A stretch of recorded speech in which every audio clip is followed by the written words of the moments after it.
আমি আসলে মানে সাধারণ মানুষের সাথে সংহতি প্রকাশ করার জন্য আসছি। হ্যাঁ, কারণ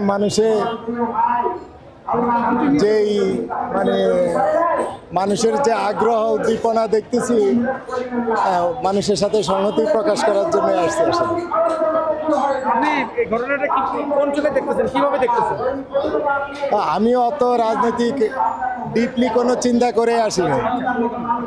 আমি মানুষের যে মনের যে আকুতি, মানুষের যে চাওয়া, সেটাই মানুষের যে ক্ষোভ ক্রোধ কাজ করতেছে, এটা আসলে সারা দেশেরই মানুষের একটা মানে ক্রোধের প্রতিফলন মনে করি।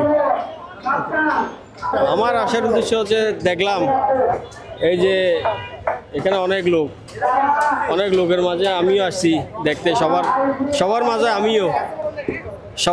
আমিও আছি, আমি দেখলাম আর কি। এখানে আসলাম দেখার জন্য যে তার এই বাড়িটা বতুশ্যামার বাড়িটা কিরকম অবস্থায় আছে। কালকে বরিশাল ছিলাম, বরিশাল থেকে ভিডিওতে দেখছি যে ভাঙচুর হইতেছে, আজকে এটা নিজ চোখে দেখার জন্য আসলাম আর কি। এসে দেখলাম যে এটা একদম ভেঙে ফেলতেছে, আগুন দিয়ে পুড়িয়ে দেওয়া হয়েছে। এবং আমি যে জন্য ক্যামেরায় আসলাম, আমার একটা কথা মানে একটা জোর দাবি যে বাংলাদেশে সব জায়গায় মোটামুটি শেখ হাসিনার নাম মুছে দেওয়া হয়েছে, কিন্তু বরিশাল যে সেনানিবাস, বরিশাল ক্যান্টনমেন্ট, এটার নাম এখনো পরিবর্তন করা হয়নি। এখানে বরিশাল ক্যান্টনমেন্টের নাম এখনো শেখ হাসিনা ক্যান্টনমেন্ট রয়েছে, মানে শেখ হাসিনা সেনানিবাস।